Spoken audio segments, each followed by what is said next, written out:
चैतन्य मनोभीष्टं स्थापितं येन भूतले स्वयं रूपं कदा मह्यं ददाति स्वपदान्तिकं। वन्देऽहं श्रीगुरू श्रीयुतपत्कमलं श्रीगुरून् वैष्णवांशं श्रीरूपं साग्रजातं सहगण रघुनाथम् अन्वितं तं सजीवम् साद्वैतं सावधूतं परिजन सहितं कृष्ण चैतन्य देवं श्री राधा कृष्ण पादान सहगण ललिता श्री विशाखा अन्वितांश। हे कृष्ण करुणा सिंधु दीन बंधु जगतपते गोपेश गोपिका कांत राधा कांत नमोस्तुते। तप्त कांचन गौरांगी राधे वृंदावनेश्वरी वृषभानुसुते देवी प्रणमामि हरिप्रिय। वांछा कल्पतरुभिक्षा कृपा सिंधुभ्यैव च पतितानां पावनेभ्यो वैष्णवेभ्यो नमो नमः। जय श्री कृष्णा चैतन्य प्रभु नित्यानंद श्री अद्वैत गदाधर श्री वसादि गौर भक्तवृंद। हरे कृष्णा कृष्णा कृष्णा हरे हरे, हरे राम राम राम हरे हरे। तो सबसे पहले तो आप सब बधाई के पात्र हैं कि आपने सफलतापूर्वक गुरु महाराज की लिखी इस पुस्तक का अध्ययन किया और वो भी अपने वरिष्ठ भक्तों के द्वारा। तो ये सचमुच बहुत बधाई के पात्र हैं आप। और दूसरा बधाई के पात्र हैं आप कि आप गुरु महाराज से दीक्षा लेने जा रहे हैं। तो क्वेश्चन आंसर राउंड चल रहा है और कल हमने 1 to 18 क्वेश्चंस कंप्लीट कर लिए थे। आज हम 19 क्वेश्चन से स्टार्ट करने वाले हैं। तो आज सबसे पहले मोना माता जी से स्टार्ट करना है हमको। तो मोना माता जी लाइन पे हैं, तो वो अपने आप को अनम्यूट करके आंसर दे सकते हैं। तो हमारा फर्स्ट जो 19 क्वेश्चन है वो है कि कई लोग स्वप्न में गुरु मंत्र लेने की बात कहते हैं, वहीं कुछ लोगों का कहना है कि उन्हें किसी गुरु द्वारा अनजाने में बिना उनकी सहमति के मंत्र दे दिया गया। तो क्या ऐसे लोग उन गुरु के औपचारिक शिष्य बन गए? मोना माता जी।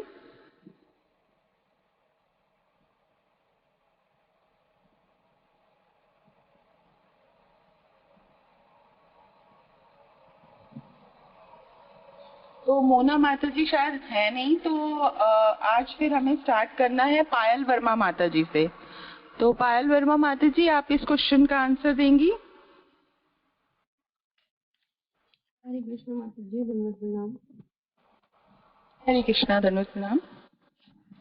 हाँ जी माता जी, स्वप्न में कुछ गुरु माता जी आप थोड़ा ऊंचा बोलेंगे क्योंकि आपकी आवाज बहुत कम आ रही है। थोड़ा डिवाइस के पास आके बोलिए। हाँ जी माता जी। हरे कृष्ण माता जी, धन्यवाद प्रणाम। आ रही माता जी आवाज? हाँ जी धन्यवाद प्रणाम। हाँ जी माता जी।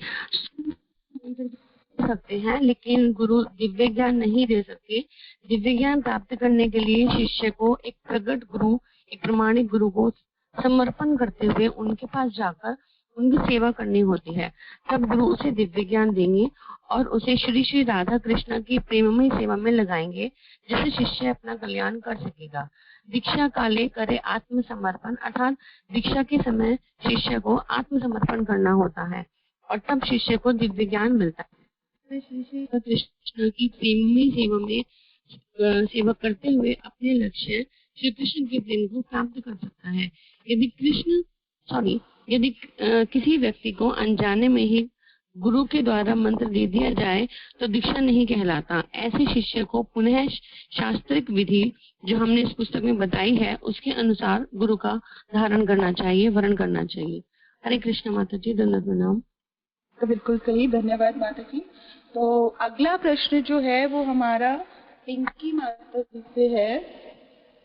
पूजा दीक्षित माता जी हैं। पूजा दीक्षित माता जी से है कि गुरु और शिष्य का संबंध कैसा होता है?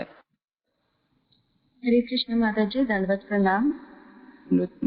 गुरु और शिष्य का संबंध ऐसा होना चाहिए जैसे सेवक और स्वामी का होता है, पिता और पुत्र का, शिक्षक और विद्यार्थी का, भगवान और भक्त जैसा। बिल्कुल सही माता जी। हरे कृष्णा। तो हमारा जो अगला प्रश्न है वो पूजा नायक माता जी से है कि जैसे माता जी ने बताया है कि जो गुरु शिष्य का संबंध होता है वो पिता और पुत्र जैसा होता है, हमारा अपना पर्सनल संबंध होता है गुरु के साथ।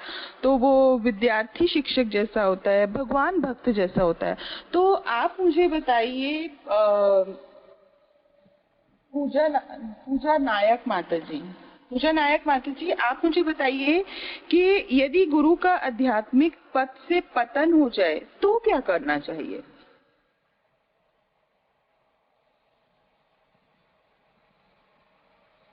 पूजा नायक माता जी, आप अनम्यूट करके इस क्वेश्चन का आंसर कीजिए। चलिए, तो प्रभा वर्मा माता जी, आप बताइए इस प्रश्न का उत्तर।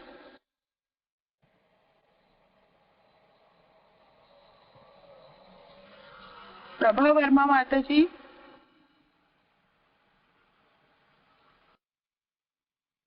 हरे कृष्णा माता जी।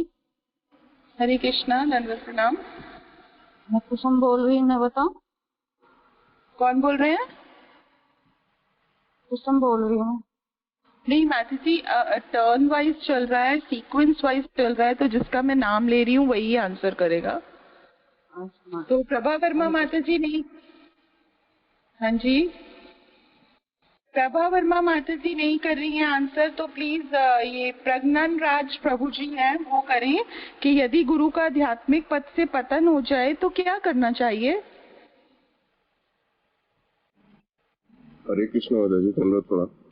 धन्यवाद प्रणाम प्रभु जी। जी माता जी, जो जैसे कि गुरु परंपरा में आध्यात्मिक पतन हो जाता है, मतलब हमारे जो प्रामाणिक गुरु परंपरा है, गुरु तत्व जो होती है उसमें क्या होता है, ये मतलब उसमें गुरु परंपरा में समग्र परंपरा से जो भी है, मतलब हमारे नित्यानंद प्रभु हो गए, शिल प्रभुपाद हो गए, पूरे सारे के सारे गुरु परंपरा उनके पीछे होते हैं। तो गुरु परंपरा में अगर किसी का आध्यात्मिक पतन हो जाता है तो गुरु परंपरा का पतन नहीं होता है माता जी, परंतु हाँ, एक व्यक्ति जो गुरु के पद में थे, अगर उनके आध्यात्मिक पतन होता है तो हम दूसरे गुरु को धारण कर सकते हैं स्कंद में। जैसे कि जैसे हमारे गुरु एक हुआ था, ऐसे भी एक एग्जाम्पल हुआ था, माता जी ने भी एक एग्जाम्पल दिए थे, बट उसका मतलब ये नहीं कि हाँ हाँ ठीक है, उनके आध्यात्मिक पतन हो सकता है पर वो फिर से ही कर सकते हैं। पर जीबीसी के द्वारा जो रूल है कि दूसरे हमको वही स्कंद में हमको दूसरे गुरु भी धारण कर सकते हैं, और वो जो गुरु जिनकी अगर भगवान ना करे मगर अगर आध्यात्मिक पतन हो भी जाता है तो वो फिर से अपनी साधना जारी कर सकते हैं। हरे कृष्ण। जी प्रभु जी, तो हमें गुरु की अनुमति से अन्य प्रामाणिक गुरु के पास जाकर को धारण हम कर सकते हैं। जी जी, प्रामाणिक गुरु हम धारण कर सकते हैं, बिल्कुल सही प्रभु जी। तो अगला प्रश्न जो है वो मेरा प्रीति गर्ग माता जी से है कि एक उत्तम अधिकारी मध्यम अधिकारी स्तर पर क्यों आते हैं?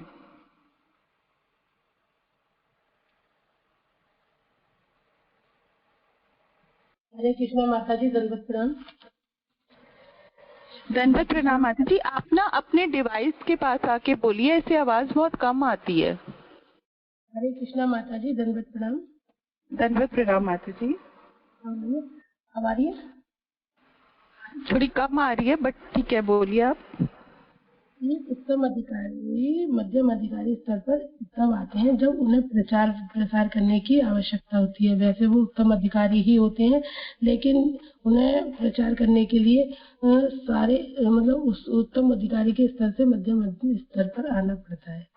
बिल्कुल सही। कृष्ण भक्ति की प्रचार के लिए एक उत्तम अधिकारी को मध्यम अधिकारी के स्तर पर आना पड़ता है, जैसे श्रीला प्रभुपाद हैं, हमारे गुरु महाराज हैं। तो हमारा अगला प्रश्न है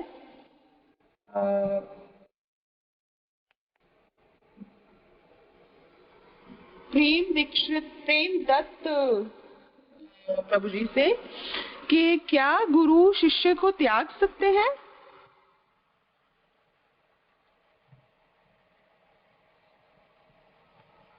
प्रेम दत्त प्रभु जी।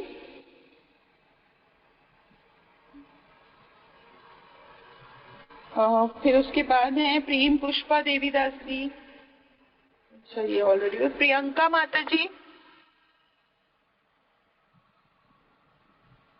प्रियंका माता जी, आप इस क्वेश्चन का आंसर कीजिए। हमारे पास समय कम है, तो आप प्लीज जल्दी, प्रश्न सुन रहे हैं तो उसका आंसर कीजिए कि क्या गुरु शिष्य को त्याग सकते हैं?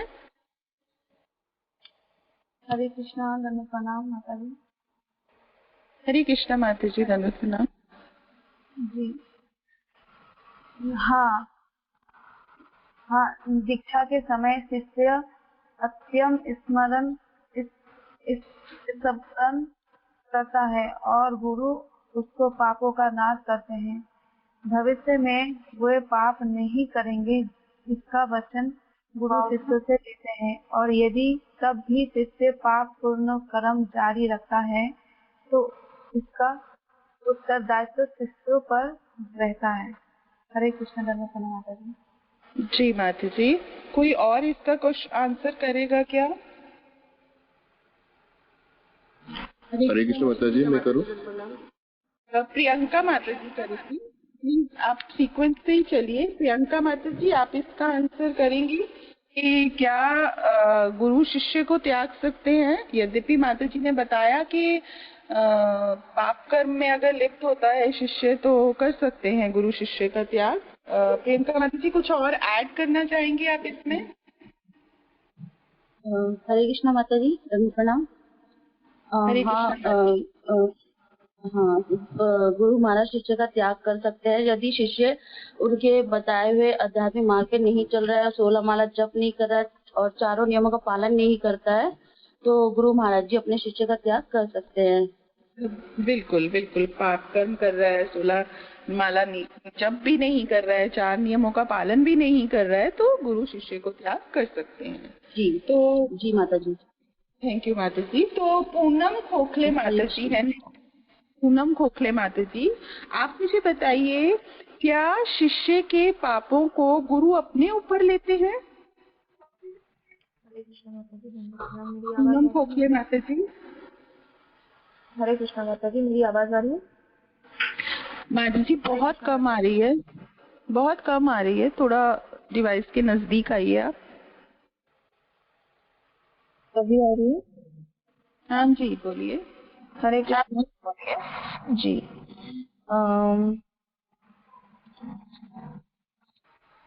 मिनट माता जी। प्रश्न है मेरा, क्या शिष्य के पापों को गुरु अपने ऊपर लेते हैं? हाँ माता जी, जैसे कहा है कि कुर्यात पापस्य शयन, दीक्षा के समय शिष्य समर्पण करता है और गुरु उसके पापों का नाश करते हैं। भविष्य में वे पाप नहीं करेंगे, इसका वचन गुरु शिष्य से लेते हैं। और यदि तब भी शिष्य पाप पूर्ण कर्म जारी रखता है तो इसका उत्तरदायित्व शिष्य पर रहता है। तो इसलिए शिष्य के पापों को गुरु अपने ऊपर लेते हैं और तब भी अगर वो पाप जारी रखता है, मतलब दीक्षा के पास, तो उसका उत्तरदायित्व शिष्य पर होता है। बिल्कुल, तो हमें बहुत सावधान रहने की आवश्यकता होती है, क्योंकि गुरु बहुत बड़ा दायित्व लेते हैं। एक शिष्य को दीक्षा देके गुरु अपने ऊपर बहुत बड़ा दायित्व लेते हैं, तो हमें बहुत सावधान रहना चाहिए। नेक्स्ट है पुष्पा पंत माता जी। पुष्पा पंत माता जी, आप मुझे बताइए कि क्या गुरु चित्र के माध्यम से कैसे भोग स्वीकार कर सकते हैं? हाँ, हरे कृष्णा माता जी, दंडवत प्रणाम। दंडवत प्रणाम। गुरु और श्री कृष्ण का संबंध बड़ा ही घनिष्ठ होता है, परंतु जो गुरु है वो श्री कृष्ण का ही स्वरूप है। जब वे शिष्य को स्वीकार करते हैं, जो जिस प्रकार श्री कृष्ण चाहते गुरु के रूप में अपना विस्तार करते हैं, श्री गुरु भी अपने चित्र विग्रह के रूप में अपना विस्तार करते हैं और इसी के माध्यम से वे शिष्य की प्रार्थनाओं एवं भोगों आदि को स्वीकार करते हैं। जैसे हम एक कार खरीदने के लिए कार डीलर के पास जाते हैं और कार का भुगतान करते हैं, तो सीधे सीधे कंपनी तक कार का भुगतान पहुंच सकता है, वहां से कार प्राप्त करके हमें देता है। उसी प्रकार गुरु एक पारदर्शी माध्यम है जिसके द्वारा हमारे समस्त भोग, निवेदन एवं प्रार्थनाएं श्री कृष्ण तक पहुंचती हैं और श्री कृष्ण की कृपा हम तक पहुंचती है। तो वे श्री कृष्ण के ही अधिकृत प्रतिनिधि हैं। तो हम ये कह सकते हैं कि जो श्री गुरु हैं वो चित्र के माध्यम से भोग स्वीकार कर सकते हैं। हरे कृष्णा माता जी, दंडवत प्रणाम। दंडवत प्रणाम माता जी, बिल्कुल सही। जिस तरह से एक डीलर जो है कार खरीदने वाला डीलर के पास जाता है और फिर डीलर कंपनी वाले को भुगतान करता है, उसी तरह से हमारे जो गुरु होते हैं वो हमारी सारी जो भी हम प्रार्थनाएं करते हैं वो भगवान तक पहुंचाते हैं। तो अगला प्रश्न है पुष्पेंद्र शर्मा प्रभु जी से कि यदि शिष्य का मृत्युपरांत मृत्यु लोक में पतन होता है तो क्या गुरु उसे लेने पुनः आते हैं?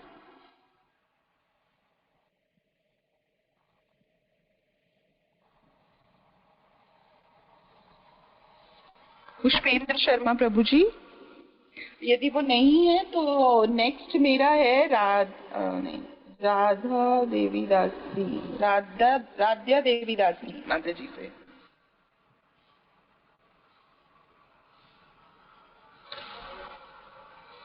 राध्या देवी दासी माता जी भी नहीं है, तो नेक्स्ट है रंजना सागर माता जी। आप मुझे बताइए, यदि शिष्य का मृत्युपरांत मृत्यु लोक में पतन होता है तो क्या गुरु उसे लेने पुनः आते हैं? रंजना माता जी। हरे कृष्ण माता जी, दंडवत प्रणाम। दंडवत प्रणाम। हाँ, गुरु शिष्य वत्सल होते हैं। चक्षु दान दिलो यही जन्मे जन्मे प्रभु सही, यह जन्मांतर का संबंध है। शिष्य का कल्याण करके ही गुरु का कार्य संपन्न होता है। बिल्कुल सही। चक्षुदान दिलो यही जन्मे जन्मे प्रभु से ही, तो ये जन्मांतर का संबंध है। तो शिष्य का कल्याण करने के लिए गुरु मृत्यु लोक में पतन होता है तो गुरु उसे वापस लेने आते हैं। तो नेक्स्ट क्वेश्चन है रिंकी तंवर माता जी से कि वाणी सेवा वपु सेवा से श्रेष्ठ क्यों है? हरे कृष्ण माता जी, दंडवत प्रणाम। दंडवत प्रणाम। माता जी, वैसे तो दोनों ही सेवा जरूरी है, लेकिन वाणी सेवा ज्यादा श्रेष्ठ है, क्योंकि वपु सेवा गुरु की उपस्थिति में ही संभव हो सकती है। लेकिन अगर गुरु प्रेजेंट नहीं है तो तब वाणी सेवा से शिष्य उनका प्रचार कर सकते हैं, और वो प्रकट भी नहीं होंगे तब भी प्रचार हम कर सकते हैं। इसलिए वाणी सेवा को वपु सेवा से श्रेष्ठ बताया गया है। हरे कृष्ण माता जी, दंडवत प्रणाम। बिल्कुल सही माता जी। तो नेक्स्ट क्वेश्चन है हमारा रितु तायल माता जी से कि क्या गुरु सदैव जानते हैं कि उनका शिष्य क्या कर रहा है, क्या सोच रहा है, क्या वो मन की बात जानते हैं? रितु तायल माता जी। हरे कृष्ण माता जी, हाँ जी, गुरु सब कुछ जानते हैं कि हमारा शिष्य क्या कर रहा है क्या नहीं। जैसे कि हमारे हरे कृष्ण खाना जी हैं, वो सारी चीजें मनुष्य के मन की सारी बातें समझते हैं, जानते हैं कि हम क्या सोच रहे हैं, हमारे क्या विचार हैं। ऐसे हमारे गुरु हमारे मन के विचारों को समझते हैं। हालांकि वो हमारे फेस को भी देखकर समझ जाते हैं कि हमारे मन में क्या चल रहा है, या शिष्य को क्या परेशानी है, क्या चिंता उनको सता रही है। तो माता जी तो क्या हमें एक शिष्य को चिंता होनी चाहिए कि गुरु उसके विषय में क्या सब जानते हैं, या बताइए आप? क्या मतलब माता जी? गुरु शिष्य को इस बात की चिंता होनी चाहिए कि गुरु उसके विषय में सब कुछ जानते हैं? नहीं माता जी। हाँ जी, एक शिष्य को ये चिंता नहीं होनी चाहिए कि गुरु उनके विषय में सब कुछ जानते हैं, क्योंकि वो शिष्य को चाहिए कि वे गुरु को अपने विचारों एवं अपनी स्थिति से अवगत कराए। हाँ जी माता जी। अगर हम नियमित रूप से गुरु से नहीं मिल सकते तो हमें अपनी रिपोर्ट गुरु के पास अवश्य भेजनी चाहिए। तो नेक्स्ट क्वेश्चन है मेरा रूबी माता जी से कि गुरु के देह त्याग के पश्चात क्या होता है, तब शिष्य स्वयं को कैसे स्थिर रखे? ध्रुवी माता जी। हरे कृष्णा माता जी। माता जी, गुरु जो है वो हमारे साथ हमेशा रहते हैं, केवल उनका शरीर जाता है, तो उनके दिए गए के पश्चात हमें उनके निर्देशों का पालन करना चाहिए। जो हमारे पास गुरु महाराज की बुक्स हैं उनका अध्ययन करना चाहिए, गुरु की हमेशा वाणी सेवा में लगे रहना चाहिए, और उसके बाद हमें इस्कॉन के अंडर में रहकर भक्ति करनी चाहिए, जीवीसी के अंडर में रहकर। बिल्कुल सही माता जी, गुरु और शिष्य का संबंध आध्यात्मिक संबंध है। तो नेक्स्ट प्रश्न है मेरा रूपा मंजरी माता जी से, थोड़ा जल्दी ले लेते हैं। तो रूपा मंजरी माता जी से मेरा प्रश्न है कि गुरु से किस प्रकार के प्रश्न पूछने चाहिए?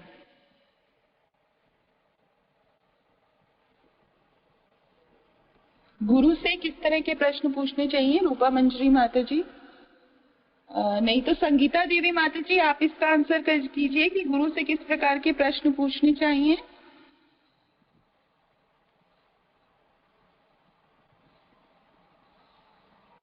संगीता देवी माता जी। संजय साध्या प्रभु जी आप बता सकते हैं कि गुरु से किस प्रकार के प्रश्न पूछने चाहिए? हरे कृष्णा माता जी, दंडवत प्रणाम।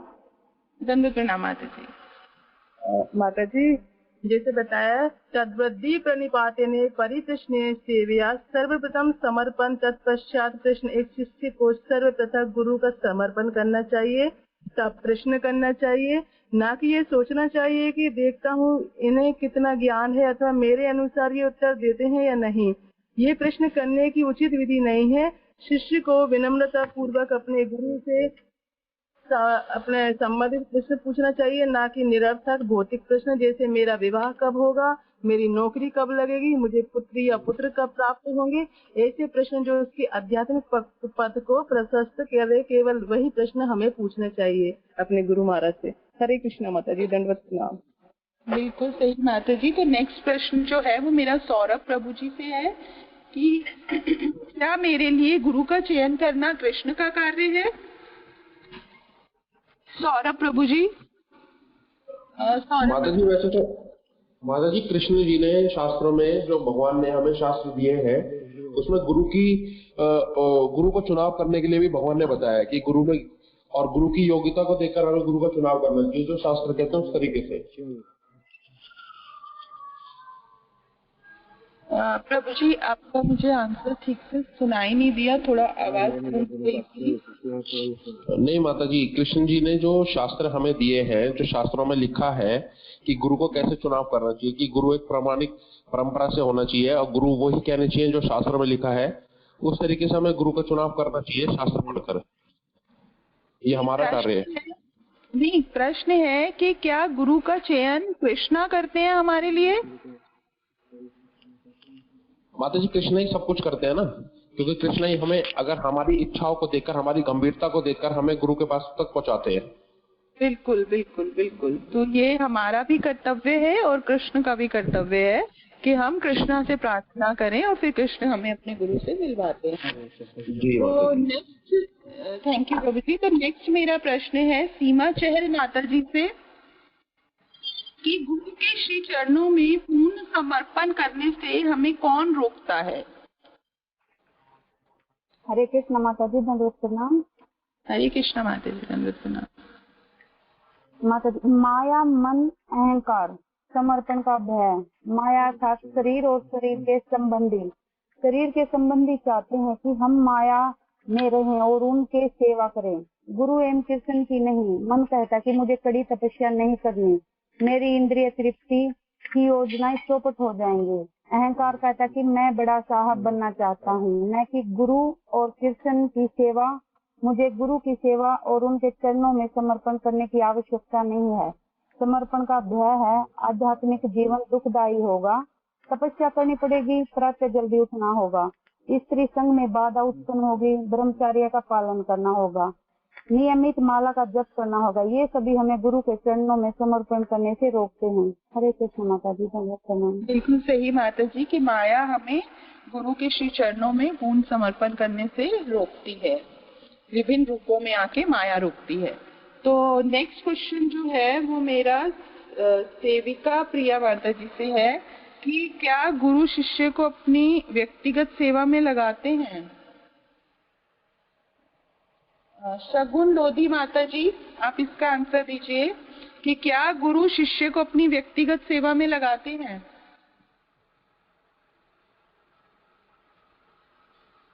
शेफाली माता जी। हरे कृष्णा, धन्यवाद प्रणाम। हरे कृष्णा शगुन माता जी, हाँ जी बोलिए।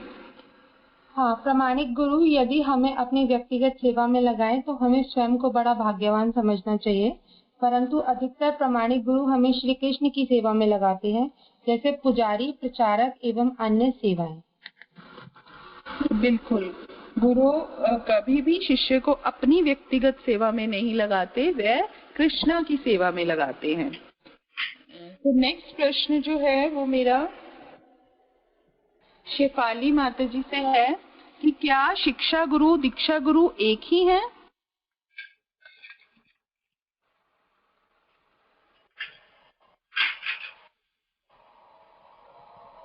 क्या शिक्षा गुरु दीक्षा गुरु एक ही हैं? शकुंतला माता जी, आप इसका उत्तर दीजिए प्लीज।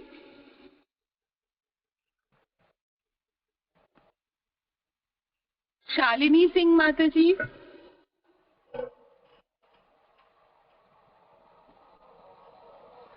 शालिनी सिंह, शकुंतला माता जी। दंडवत प्रणाम। दंडवत प्रणाम माता जी। यस माता जी, शिक्षा गुरु माता जी मैं बताती हूँ। माता जी, शिक्षा गुरु वह है जो हमें दिव्य ज्ञान देते हैं। वे हमारे स्वयं के दीक्षा गुरु भी हो सकते हैं या अन्य कोई प्रमाणित वैष्णव भी। दीक्षा गुरु वह है या दीक्षा तथा मंत्र प्रदान करते हैं और शिष्य को भगवत धाम ले जाने के लिए प्रतिबद्ध होते हैं। वे शिष्य के पाप और पाप वृत्ति को जला डालते हैं। वे शिष्य को परंपरा से जोड़ते हैं और दीक्षा के बाद शिष्य के सभी पापों को अपने ऊपर ले लेते हैं। हरे कृष्णा माता जी, दंडवत प्रणाम। हरे कृष्णा माता जी, दंडवत प्रणाम। शीलू माता जी, क्या आप इसमें कुछ और ऐड करना चाहेंगे कि क्या दीक्षा गुरु और शिक्षा गुरु एक ही होते हैं? हरे कृष्ण माता जी, दंडवत प्रणाम। माता जी, शिक्षा गुरु, हाँ जी, शिक्षा गुरु भगवत तत्व का ज्ञान देते हैं और शिक्षा गुरु दीक्षा गुरु से कुछ भी अलग शिक्षा नहीं देते हैं, दोनों एक ही होते हैं। यदि दीक्षा गुरु चाहे तो शिष्य उनकी अनुमति लेकर एक अन्य शिक्षा गुरु बना सकते हैं। जी जी माता जी। हरे कृष्ण। तो नेक्स्ट शीतल माता जी, आप बताइए कि शिक्षा गुरु कौन है? हरे कृष्णा माता जी, मेरी आवाज आ रही है? शेफाली माता जी, हाँ जी आपकी आवाज आ रही है। आप बताएंगी शिक्षा गुरु कौन है? हाँ जी माता जी, पता नहीं कुछ प्रॉब्लम हो रही थी, मेरी आवाज ही नहीं आई, मैंने लीव करके दोबारा रीज्वाइन किया है। अच्छा कोई बात नहीं माता जी, आप अब बता दीजिए। शिक्षा गुरु कौन होता है? शिक्षा गुरु भगवत तत्व का ज्ञान देते हैं। जो शिक्षा गुरु होते हैं दीक्षा गुरु से कुछ भी अलग शिक्षा नहीं देते हैं, इसलिए एक शिष्य के लिए शिक्षा गुरु दीक्षा गुरु एक ही है। यदि शिक्षा गुरु दीक्षा गुरु से अलग सिद्धांत और तत्व बताते हैं जो प्रमाणिक नहीं है, तो ऐसे शिक्षा गुरु का त्याग कर देना चाहिए। बिल्कुल। तो शीलू माता जी आप बताएंगी कि क्या कोई दिवंगत गुरु की ओर से दीक्षा प्रदान कर सकता है? हरे कृष्ण माता जी, प्रणाम। माता जी, नहीं, दीक्षा प्रकट गुरु से ही ली जाती है। शीलू माता जी, आपकी आवाज नहीं आ पा रही है, आप थोड़ा डिवाइस के पास आएंगे? माता जी, अब आ रही है आवाज मेरी? हाँ जी अब आ रही है। हरे कृष्ण माता जी, नहीं, दीक्षा प्रकट गुरु से ही ली जाती है। श्री कृष्ण कहते हैं एवं परंपरा प्राप्ति, गुरु परंपरा में प्रकट गुरु से ही दीक्षा लेनी चाहिए। बिल्कुल सही माता जी। तो हमारा जो अगला प्रश्न है वो शीतल माता जी से है। शीतल माता जी, क्या बताएंगे कि क्या मुख्य आचार्य के देह त्याग के पश्चात कोई अन्य मुख्य आचार्य नहीं नियुक्त किया जाना चाहिए?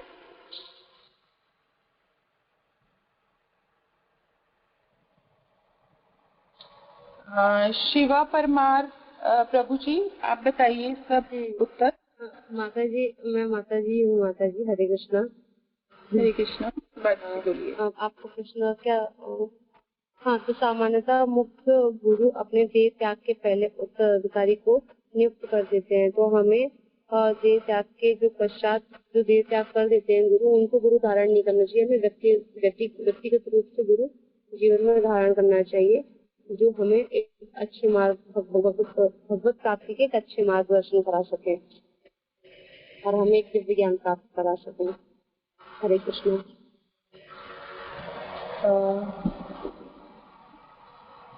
ये शोनेलाल शाह प्रभु जी, जैसा कि माता जी ने बताया है कि गुरु अपने देह त्याग से पहले ही उत्तराधिकारी गुरु नियुक्त कर देते हैं, तो आप हमें बताइए कि हमें गुरु पूजा एक दिन में कितनी बार करनी चाहिए?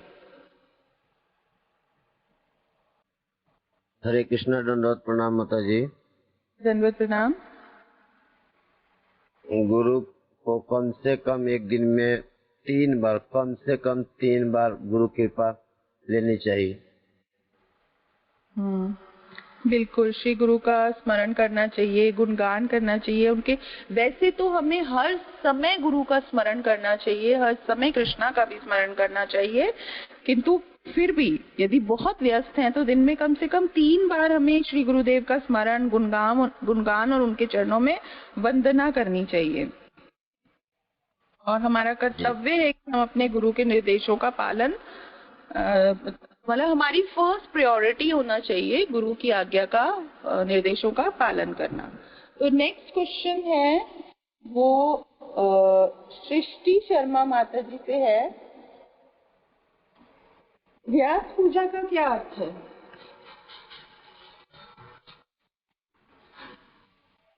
हरे कृष्ण माता जी, जय श्री राम। माता जी की आवाज आती है? माता जी की आवाज नहीं आ रही है, तो सुषमा माता जी आप हमें बताएंगी कि व्यास पूजा का क्या अर्थ है? अभी 2 अक्टूबर को व्यास पूजा आ रही है हमारी, बहुत भाग्यशाली दिन है हमारे लिए। हरे कृष्ण माता जी। माता जी जन्म प्रणाम। जरूर प्रणाम माता जी, बताइए। तो मेरी आवाज आ रही है? हाँ जी माता जी, अब आ रही है आपकी आवाज। हाँ जी माता जी। माता जी, व्यास पूजा का अर्थ होता है कि जैसे कि श्री गुरु की जन्म जयंती के दिन उनकी व्यास पूजा की जाती है। श्रील व्यासदेव की जन्म जयंती के दिन उत्सव मनाया जाता है और उनकी पूजा अर्चना की जाती है।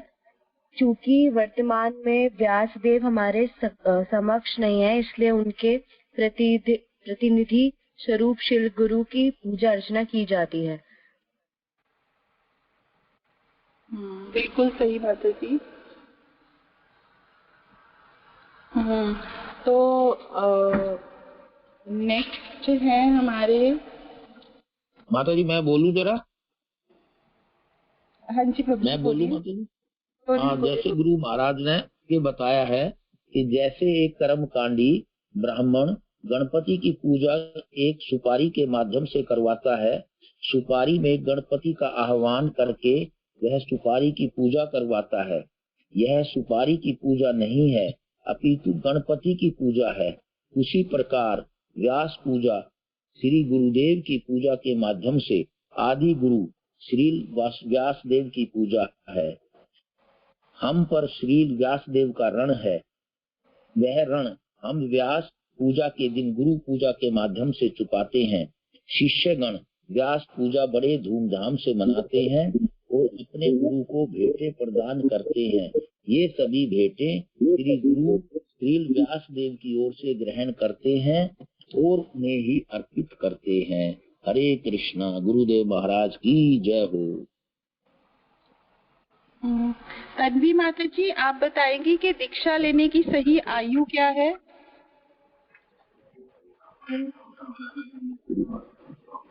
तन्वी माता जी। हरे कृष्ण माता जी। हरे कृष्ण माता जी। माता जी, दीक्षा लेने की वैसे तो कोई आयु नहीं होती, पर मिनिमम 8 साल होती है, ताकि जो शिष्य होता है वो दीक्षा के उपरांत गंभीरता से दिए गए वचनों का पालन कर सके। हाँ बिल्कुल, दीक्षा के नियमों और वचनों का गंभीरता से पालन कर सके।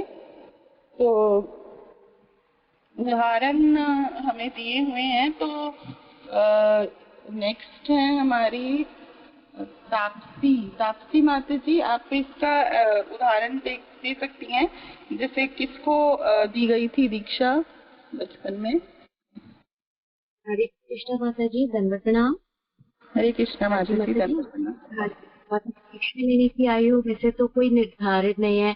जैसे कि नारद मुनि ने गर्भ में ही श्री प्रहलाद महाराज को दीक्षा दे दी थी, ध्रुव महाराज को 5 वर्ष की आयु में दीक्षा दे दी गई थी। इसी प्रकार दीक्षा की कोई इस तरीके की आयु नहीं, जैसे हम कहते हैं ना कि जब जागो तभी सवेरा। भक्ति के लिए या कृष्ण के भावनामृत होने के लिए हमें कोई आयु की आवश्यकता नहीं होती, लेकिन हमें जैसे हम इस लोक में रह रहे हैं, इस युग में रह रहे हैं, तो उसके लिए हमें कम से कम एटलीस्ट 8 वर्ष की आयु होनी चाहिए, ताकि हम उनके रूल्स और रेगुलेशंस फॉलो कर सकें, गंभीरता से लें और उनका पालन कर सकें। हरे कृष्ण माता जी। बिल्कुल सही माता जी। तो आप सब जो है वो बधाई के पात्र हैं, क्योंकि समय से पूर्व ही हमने इन प्रश्न उत्तर, हमारे पास 6:15 तक का टाइम था, लेकिन हमने उससे पहले ही ये प्रश्न उत्तर जो है वो कर लिए हैं। तो अब आपके मन में अगर कोई प्रश्न आ रहे हैं तो आप ले सकते हैं, क्योंकि अभी हमारे पास समय है। अभी मुझे पता है कि बहुत से भक्त रह गए जिनसे प्रश्न नहीं पूछे गए, तो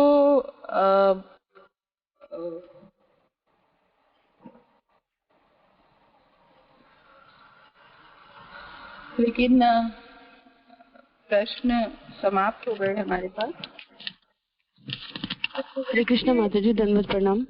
हरे कृष्ण माता जी, दंडवत प्रणाम। हाँ जी माता जी, कितने लोगों की दीक्षा एक साथ है? कि ये तो आपको ना जो दीक्षा की टीम है वही बता सकती है। हाँ जी, क्योंकि आपने जो क्वेश्चन पूछे हैं, बहुत सारे नाम ऐसे थे जिनके पीछे देवीदासी या दास लगा हुआ था, मतलब उन्होंने दीक्षा ली हुई थी। तो मतलब कितने लोग होंगे? जिनके आगे देवीदासी या दास लिखा था मैंने अवॉइड किया, उनसे क्वेश्चन नहीं पूछे हैं मैंने। जिनकी इस बार दीक्षा है उन्हीं से क्वेश्चन पूछे हैं मैंने। हाँ जी, तो वही सोच रही थी कि मैं कितने लोग हैं। हरे कृष्ण माता जी। हरे कृष्ण प्रभु जी, दंडवत प्रणाम। नहीं, हमारे लोग 130-140 के होंगे, 130, 130, 140 के। नंदगोपी माता जी, आपको ना मैं क्वेश्चंस देता हूँ, इस बुक के ऊपर बहुत सारे क्वेश्चंस है, ये दीक्षा ग्रुप में हम डाले भी है, तो उसमें से भी कुछ पूछ सकते हैं, आपके पास समय है थोड़ा अभी भी? हाँ जी बिल्कुल जी, मैं यही सोच रही थी कि क्या हम और प्रश्न ले सकते हैं। हाँ ले सकते हैं। मैं आपको ना क्वेश्चंस जो है ना वो मैं आपको भेज रहा हूँ, आप उनमें से पढ़ के पूछिए। तो देखो से 1 सेकंड में देता हूँ। हरे कृष्ण माता जी, दंडवत प्रणाम। दंडवत प्रणाम माता जी। मैं ये पूछना चाहता हूँ कि जो काफी उम्र में मतलब 60 साल के बाद भी दीक्षा लेते हैं, उनको क्या करना चाहिए दीक्षा?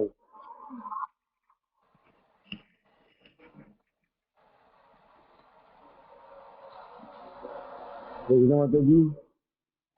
प्रभु जी, आपकी आवाज नहीं आ रही है मुझे।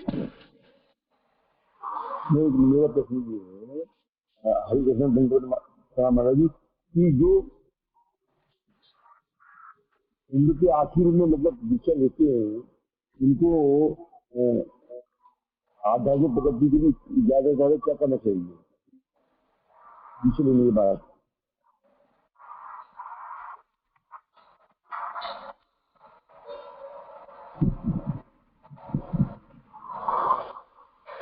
प्रभु जी सॉरी, मुझे आपकी आवाज बिल्कुल नहीं आ रही है।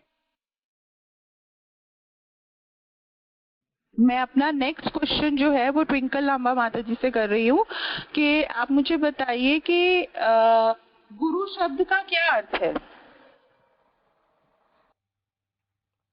गुरु शब्द का अर्थ है भारी, और गुरु शब्द का अर्थ जैसे गु का अर्थ अंधेरा भी होता है, तो गुरु हमें अंधेरे से प्रकाश की ओर ले जाते हैं। माता जी, आप थोड़ा डिवाइस के पास बोलेंगे, आपकी आवाज बहुत कम आ रही है।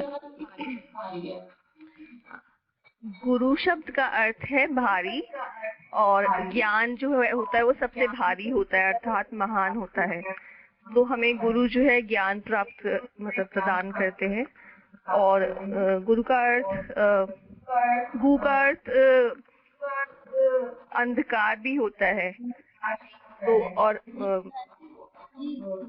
गुरु हमें अंधकार से प्रकाश की ओर लेके जाते हैं। बिल्कुल, गु का अर्थ है अंधकार और रू का अर्थ दूर करने वाला, अंधकार से दूर करने वाला। तो हमारा जो अगला प्रश्न है वो है उर्मिला सिन्हा माता जी से। उर्मिला सिन्हा माता जी, मेरा आपसे प्रश्न ये है कि संपूर्ण विश्व के गुरु कौन हैं?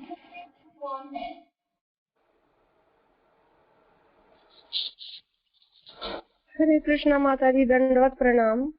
दंडवत प्रणाम माता जी। संपूर्ण विश्व के गुरु श्री कृष्ण भगवान हैं। बिल्कुल सही माता जी। तो मेरा जो अगला प्रश्न है वो उषा माता जी से है। उषा माता जी, आप हमें बताइए कि गुरु परंपरा का क्या अर्थ है?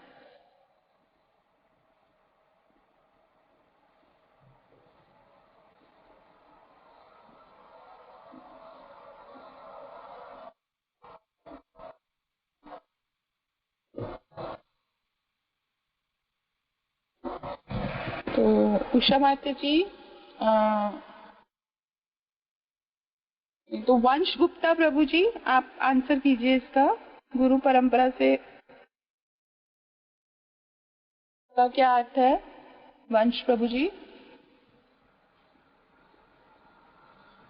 गुरु परंपरा का क्या अर्थ है?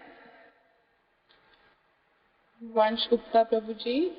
वेदपाल सिंह प्रभु जी।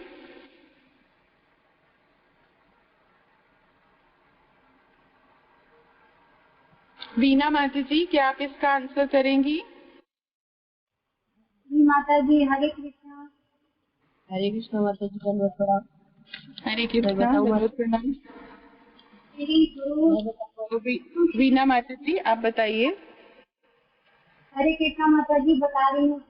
गुरु श्री कृष्ण से चली आने वाली परंपरा में पहले स्वयं ज्ञान लेते हैं और फिर उसी ज्ञान को यथारूप अपने शिष्यों को प्रदान करते हैं। उदाहरण के लिए डॉक्टर भीमराव अम्बेडकर ने संविधान लिखा।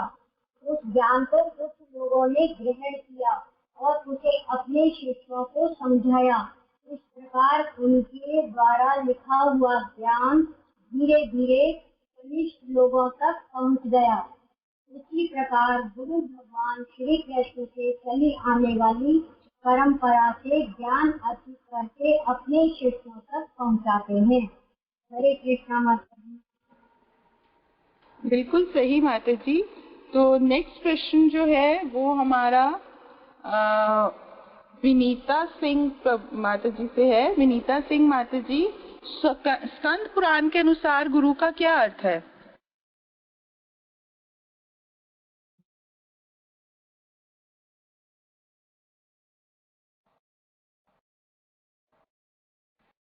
विनीता माता जी। विपिन मिश्रा प्रभु जी, आप बता सकते हैं कि स्कंद पुराण के अनुसार हरे कृष्णा माता जी, दंडवत प्रणाम। आवाज आ रही है? मैं विनीता बोल रही हूँ। जी माता जी, आप बताइए। हरे कृष्णा माता जी, दंडवत प्रणाम। दंडवत प्रणाम माता जी, बताइए। माता जी, गु का अर्थ है कि अंधकार और रूप का अर्थ है कि प्रकाश। रूप शब्द का अर्थ हुआ अंधकार से प्रकाश की ओर ले जाने वाला मार्गदर्शक है। बिल्कुल, गुरु हमें अंधकार से प्रकाश की ओर ले जाते हैं। इस भौतिक जगत का आध्यात्मिक जगत की ओर ले जाते हैं। तो अगला प्रश्न है विपिन मिश्रा प्रभु जी से है मेरा नेक्स्ट प्रश्न कि गुरु कितने प्रकार के होते हैं? इनमें से वास्तविक रूप से गुरु कौन है? हरे कृष्ण माता जी। गुरु तीन प्रकार के होते हैं, कनिष्ठ, मध्यम और उत्तम। एक उत्तम अधिकारी वास्तविक गुरु या महाभागवत होते हैं। बिल्कुल सही प्रभु जी। तो नेक्स्ट हमारा है यश तोमर प्रभु जी से। यश तोमर प्रभु जी, हमारा प्रश्न है कि गुरु का सम्मान भगवान की तरह क्यों किया जाना चाहिए?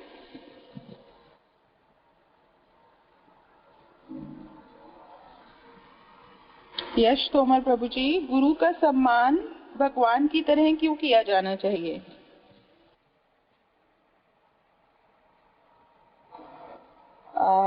योगेश प्रभु, अगर आप सुन पा रहे हैं प्रश्न को, आप उत्तर दीजिए।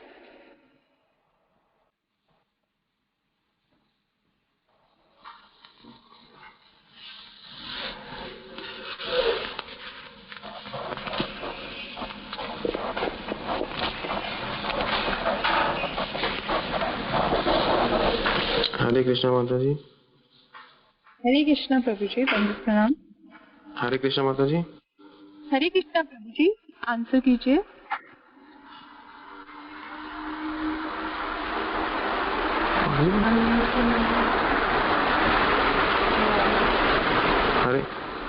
हरे कृष्णा प्रभु जी, मेरे को आपकी आवाज आ रही है, आप आंसर कीजिए।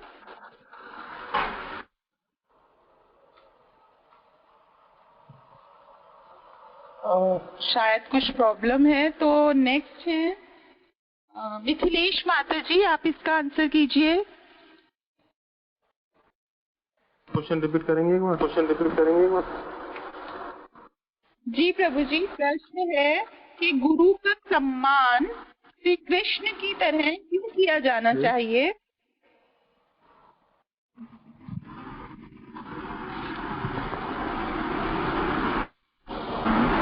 हरे कृष्णा। हरे कृष्णा प्रभु जी, आप तक मेरी आवाज आ रही है? जी माता जी, आ रही है। तो प्रभु जी, प्रश्न है कि गुरु का सम्मान श्री कृष्ण की तरह क्यों किया जाना चाहिए? क्योंकि माता जी, हमेशा हमें गुरु को कृष्ण के समान ही मानना चाहिए। तो और जो भगवान भी कहते हैं कि जो मेरे दास का दास होता है वो मुझे अत्यंत प्रिय होता है। तो जो हमारे गुरु होते हैं वो कृष्ण के सबसे ज्यादा प्रिय होते हैं, तो इसलिए हमें गुरु पूजा की जानी चाहिए। गुरु जो होते हैं वो भगवान कृष्ण के प्रेमी भक्त होते हैं, अत्यंत प्रिय होते हैं। जी जी माता जी। और जितना गुरुदेव प्रसन्न होंगे, जितना गुरु प्रसन्न होंगे, उतने ही कृष्णा भी प्रसन्न होंगे। तो इसलिए वो जी माता जी हैं। तो आई थिंक टाइम ओवर हो गया। तो अगर किसी का कोई प्रश्न है तो आप प्लीज प्रश्न पूछ सकते हैं। अभी अब क्वेश्चन आंसर्स हैं, आपका कोई प्रश्न है तो आप पूछ सकते हैं, एक एक करके अनम्यूट करके अपने आप को। हरे कृष्णा माता जी, दंडवत प्रणाम। हरे कृष्णा माता जी, दंडवत प्रणाम। माता जी, मुझे आप नाम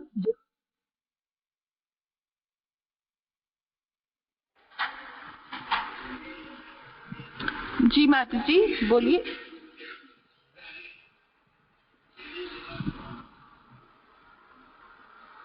हरे कृष्णा।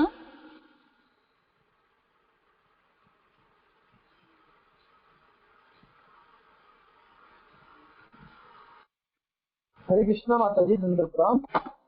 हरे कृष्णा प्रभु जी, दंडवत प्रणाम।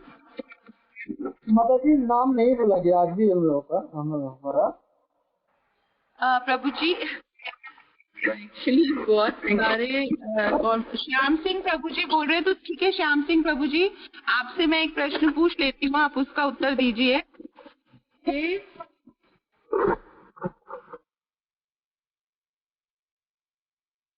भौतिक जगत से निकालने के लिए गुरु क्या क्या करते हैं? श्याम प्रभु जी आंसर कीजिए कि अपने शिष्यों को भौतिक जगत से निकालने के लिए गुरु क्या क्या करते हैं? गुरु शिष्य को भगवान की सेवा में लगाते हैं, भगवान श्री कृष्ण की सेवा में लगाते हैं।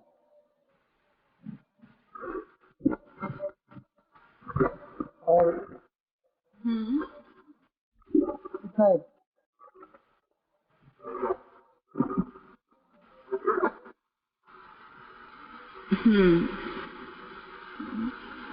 बिल्कुल, जो भक्त होता है वो भौतिक जगत में फंसा हुआ है, भौतिक जगत रूपी कुएं में फंसा हुआ है और उससे निकलना बहुत कठिन है। लेकिन गुरु क्या करते हैं, रस्सी फेंकते हैं, आध्यात्मिक ज्ञान की रस्सी फेंकते हैं और बहुत प्रयत्न करना पड़ता है उनको, गुरु को, इस शिष्य को इस भौतिक जगत से बाहर निकालने के लिए, क्योंकि माया घेरती है, बार बार घेरती है, तो गुरु ही कल्याण कर सकते हैं।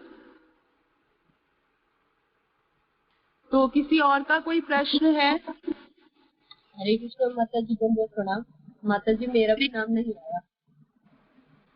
माता जी क्या नाम है? सुधा सिंह माता जी। तो आप चाहती हैं कि मैं आपसे कोई प्रश्न पूछूं, तो मैं आपसे पूछ लेती हूँ प्रश्न। तो अगला प्रश्न है सुधा सिंह माता जी आपके लिए कि श्रीमद् भागवतम में 11.17.27 में आचार्य की क्या व्याख्या की गई है?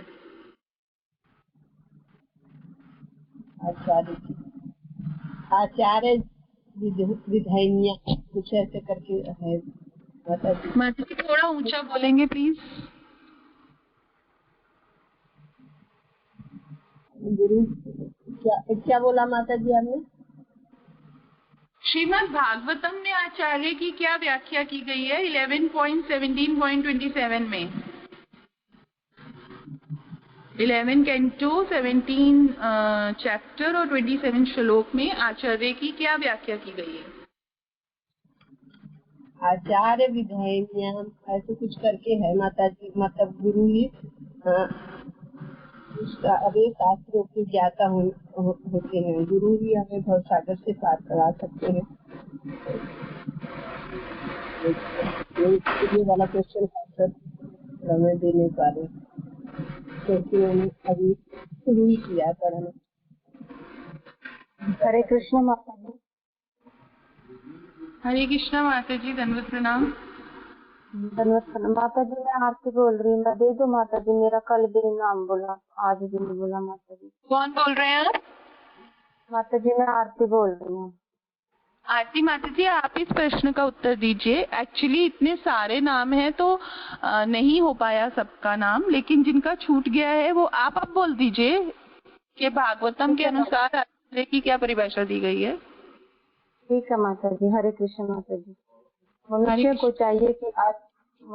चाहिए कि आचार्य को मेरा ही स्वरूप जाने और किसी भी प्रकार से उनका अनादर नहीं करे। उन्हें सामान्य पुरुष समझते हुए उनसे ईर्ष्या द्वेष न रखें, क्योंकि वे समस्त देवताओं के प्रतिनिधि हैं। हरे कृष्ण माता जी, दंडवत प्रणाम। थैंक यू सो मच माता जी, बिल्कुल करेक्ट आंसर है आपका और बहुत खुशी हो रही है आप लोगों का एंथुजियाज्म देखकर कि आपका नाम नहीं आया तो आप अपने आप से बोल रहे हैं कि मेरा नाम नहीं आया, मुझसे प्रश्न पूछिए। बहुत बहुत बहुत अच्छा लग रहा है। तो नेक्स्ट किसी का कोई प्रश्न है तो बताइए, कोई कुछ पूछना चाहते हैं तो बताइए।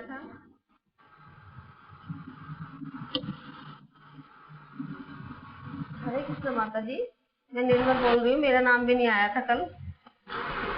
माता जी आपकी आवाज नहीं आ रही, मुझे पता चल रहा है कि कोई बोल रहा है बट मुझे आपकी आवाज नहीं आ रही। हरे कृष्ण। हरे कृष्णा प्रणाम। हरे कृष्णा, धन्यवाद प्रणाम। देख इतने लोग आप हैं तो इसी 1 घंटे में तो सबके प्रश्न होंगे नहीं, तो बहुत अच्छा है। आप लोग बड़ी एंथुसियास्टिक हैं और सब लोग आप उत्तर देना चाहते हैं। तो ये जो गुरु शिष्य बुक के ऊपर प्रश्न है वो हमने बना के आपके दीक्षा ग्रुप में डाला है। बहुत अच्छे तरह से पढ़ाई कीजिएगा और आपके जो इंटरव्यू है वो होंगे 3 तारीख 3, 4, 5। वो हमने आपको मैसेज में डाल देंगे कब होगा। शाम की ना इंटरव्यू होंगे जिसमें गुरु माँ भी होंगे और भी सदस्य होंगे जो आपको प्रश्न पूछेंगे। तो प्रश्न इस बुक के ऊपर होगी और आपको जो दिया गया ना जो आपके प्रणाम मंत्र और वो सब तिलक मंत्र आदि जो मंत्रों की वो हमने बना के दिए हैं, तो उसके ऊपर भी आपकी प्रश्न होगी। तो इस दो चीजों के ऊपर होगी, जिसकी मटेरियल आपके ग्रुप में डाला हुआ है, आप उसको बहुत अच्छा तरह से तैयार कीजिए। और गुरुमा भी होंगी उस है, तो आपसे पूछा जाएगा। तो आप सब लोगों से मेरा निवेदन है, आप तैयारी कीजिए तब तक, है ना। मैसेज आपको हम दे देंगे, बैस पूजा के बाद हम आपसे ये इंटरव्यू लेंगे 3 दिन, और सब लोगों को हम कवर कर पाएंगे, सबों को हमने कवर कर पाएंगे और सबों से पूछ पाएंगे। तो आप लोगों की शिकायत चली जाएगी। एक तो ये है। दूसरी, आज आपकी इस जो क्लास है 5:30 से 6:30, ये अंतिम क्लास थी और ये बुक हमने कवर कर लिए हैं। और आपकी दीक्षा के ऊपर और जो क्लास होंगी वो 15 तारीख को होंगे महाराज के आश्रम में, वो मैसेज भी डाला हुआ है। तो आप 5:30 बजे आप लोग ज्वाइन ना कीजिएगा, आप ज्वाइन करना 6:30 बजे, जिसमें नित्यम भागवत क्लास होती है, डेली होती है। भागवत के ऊपर क्लास चलती है और रोज चलती है, और अलग अलग वक्ताओं ने क्लास देते हैं। तो वो क्लास आप अवश्य ज्वाइन कीजिए नित्यम भागवत सेवाओं में, ये आप सबों से अनुरोध है। एक तो ये मैसेज है। और दूसरी जो है, दीक्षा के लिए आप तैयारी कीजिए हर तरह से, जो जो आपको करनी है, जैसे आईडीसी सर्टिफिकेट वगैरह सबमिट करनी है, आपको रिकमेंडेशन देना, और जो लक्ष्मी सेवा है वो आपको वहां पर देनी है 15 तारीख 16 तारीख 15 तारीख को वहां पर जब आप होंगे ये, और आप सब पहुंचिए दीक्षा के लिए। और कॉन्ग्रेचुलेसन, आपको दीक्षा मिल रहे हैं, और इतने सुंदर संप्रदाय, इतने अच्छे गुरुदेव प्रामाणिक गुरुओं के द्वारा दीक्षित हो रहे हैं। और आने वाले दिनों में आप बहुत अच्छे भक्त बन के उभर आइए। और ये हम सब के जीवन की लक्ष्य है, जो हम कृष्ण प्रेम प्राप्त करें। तो दीक्षित होके कृष्ण की प्रेम प्राप्त करना ये जीवन की लक्ष्य है, और उस लक्ष्य को साधन करने में, प्राप्ति होने में गुरु महाराज की कृपा और करुणा की जरूरत पड़ेगी। और हम अपने गुरु के प्रति आश्रित रहे, शरणागत रहे, और यही भक्ति जीवन की प्रगति की नींव है और सूचक है। गुरु आज्ञा, गुरु की इच्छा, है ना, गुरु की संतुष्टि प्राप्ति कराने में सहायता, ये सब आप श्रवण किए हैं। और ये जो बुक है जो आपके पास है गुरु शिष्या, और ये बुक है दीक्षा की, ये बुक आपके मैनुअल होना चाहिए। हर 6 महीने में आप इसको पढ़िएगा, कोई चैप्टर को आप पढ़ेंगे, उसी जब आप भूल जाएंगे कि भाई एक मैं शिष्य हूँ, शिष्य की क्या कर्तव्य है, क्योंकि हम भूल ही जाएंगे। माया इससे प्रबल होती है, गुणों के ऐसे प्रबल आवरण शक्ति होती है, हम भूल जाते हैं। तब फिर आपको फिर मैनुअल निकाल के फिर पढ़नी, ये देखा जाए क्या क्या मेरा करणीय है। तो ये आपको हमेशा ही दिशा दिखाते रहेंगे। और उम्मीद करता हूँ आप सब लोगों ने अच्छी तरह से श्रवण किए, और इसको आप पढ़ लीजिए, है ना, क्वेश्चन आंसर पढ़ लीजिए जो हमने आपको बना के दिए। और जो भी कोई समझ कुछ प्रश्न हो, कुछ हो, तो आप अपने मेंटर से पूछिएगा, आप किसी से भी पूछ सकते हैं। और नित्यम भागवत क्लास में भी आप पूछ सकते हैं, जब भागवत क्लास वक्ता देते हैं तो उस समय भी आप कोई प्रश्न पूछेंगे तो वो भी आपको उत्तर दे ही देंगे। तो ये एक सूचना थे। और आप सब लोग बैस पूजा में आइए, 2 अक्टूबर नोएडा इस्कॉन टेम्पल में बैस पूजा होगी, तो अवश्य उसमें भाग लीजिए, आइएगा, है ना, बैस पूजा के उपलक्ष्य में। तो ये सूचना है। और कल से एक क्लास और नहीं चलेगी इस बुक के ऊपर, और कोई क्लास नहीं, अंतिम क्लास थी माता जी के, नंद गोपी माता जी द्वारा। तो धन्यवाद आप सबके, आप उतनी सुबह सुबह उठ के क्लास सुने। सद्भुत मैं मनों में हमेशा ही मेरा संदेह रहता है कि भाई इतनी सुबह क्लास कैसे सुनेंगे, किंतु आप सब लोगों ने सुने, और प्रथम दिन से मैंने देखा बड़ी उत्साह इस साल की कैंडिडेट्स की, तो बड़ी अच्छी उत्साह है। और चिंतन गोविंद प्रभु के दया से, कृपा से उन्होंने सबके मैसेज वगैरह भी दिए और सेवा किए। और धन्यवाद सबको जो भी इससे कार्यों में सहायता प्रदान किए हैं, और आप सब लोगों को भी है। हरे कृष्ण, हरे कृष्ण। हरे कृष्णा प्रभु जी, प्रणाम। धन्यवाद प्रणाम प्रभु, धन्यवाद। प्रभु जी मेरा एक क्वेश्चन था कि मान लीजिए हम लोग तो दूर है, बिहार में है, तो हम लोग सुबह व्यास पूजा मना सकते हैं कि एक ही टाइम पर भोग लगाएंगे? हाँ, मानो आप लोग नहीं आ पा रहे तो हाँ व्यास पूजा मना सकते, जरूर मना सकते हो, क्यों नहीं, मतलब मना हम लोग सकते सुबह आप। ऐसे तो हमने व्यास पूजा जो है महाराज के उस समय हमने कर लिए थे जुलाई में, तभी भी आप करना चाहते तो करिए, है ना। आप मनाइए छोटा सा जैसे, और फिर जो भी भोग वगैरह बनाइए तो भगवान को निवेदन करके फिर गुरु महाराज को निवेदन करके आप फिर अपना पा सकते हैं, कर सकते हैं, जरूर कर सकते हैं। और ना भी सपोज आप ना भी कर पाए, आप ऑनलाइन हम लोग ये दिखाएंगे यहाँ की, तो वो भी आप देख सकते हैं, प्रोग्राम की आपने वर्चुअल देख सकते हैं, और नहीं तो आप करना चाहते हैं तो कर सकते हैं, ठीक है। हरि बोल, हरि कृष्ण। ये सो जी, हरे कृष्ण।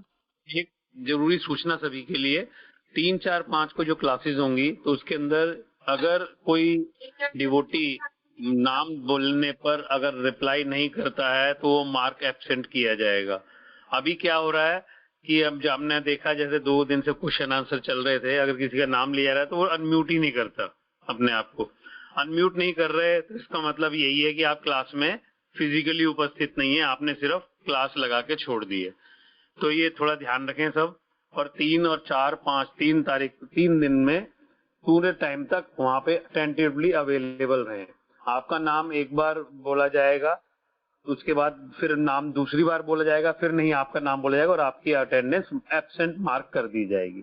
तो ये थोड़ा ध्यान रखें और जो भी टाइम आपको दिया जाए उसमें रहें। रही बात जैसे अभी प्रभु जी ने बताया है कि लक्ष्मी सेवा आपको बता दी गई है, ग्रुप के अंदर भी पोस्ट कर दी गई है। अभी एक माता जी का क्वेश्चन था कितनी लक्ष्मी सेवा है, तो जो दीक्षा के लिए लक्ष्मी सेवा है ये सारे खर्चे मिलाकर 3,500 रुपए सभी के लिए निर्धारित की गई है। इसके अंदर आपको जो दीक्षा का जो यज्ञ है प्लस जो अरेंजमेंट है और प्लस बुक्स आपको मिलेंगी, तो सारा कुछ इसके अंदर अवेलेबल है। इसके अतिरिक्त अगर किसी को जैसे हस्बैंड वाइफ हैं या एक ही फैमिली के लोग अगर वो ले रहे हैं दीक्षा, तो अगर उनको गुरु परंपरा और प्रभुपाद और जो है षट गोस्वामी अगर वो नहीं चाहिए या करताल नहीं चाहिए, तो पहले ही मेरे को बता दें और मेरे को मैसेज कर दें वो, तो उनका उस हिसाब से वो अरेंजमेंट वहाँ पे कर लिया जाएगा और लक्ष्मी सेवा अकॉर्डिंगली ही उसको उनकी इतनी कम कर दी जाएगी। बाकी सबके लिए अच्छा जो बुक्स हैं, बुक्स सबके लिए कंपलसरी है, चाहे वो एक फैमिली से 1 लोग ले रहे हैं, 2 ले रहे हैं, 3 ले रहे हैं, तो 3 बुक्स सबको दी जाएगी। बुक्स आप अपने आगे किसी को गिफ्ट कर सकते हैं, सेल कर सकते हैं अगर आपके पास हैं तो एक्स्ट्रा जो है, तो उसका आप देखेंगे कि क्या है। इसके अतिरिक्त अगर और कोई क्वेश्चन हो तो आप मेरे से या श्यामानंद प्रभु से कभी भी पूछ सकते हैं, मैसेज डाल के पूछ सकते हैं, फोन कर सकते हैं। हरे कृष्णा, दंडवत प्रणाम।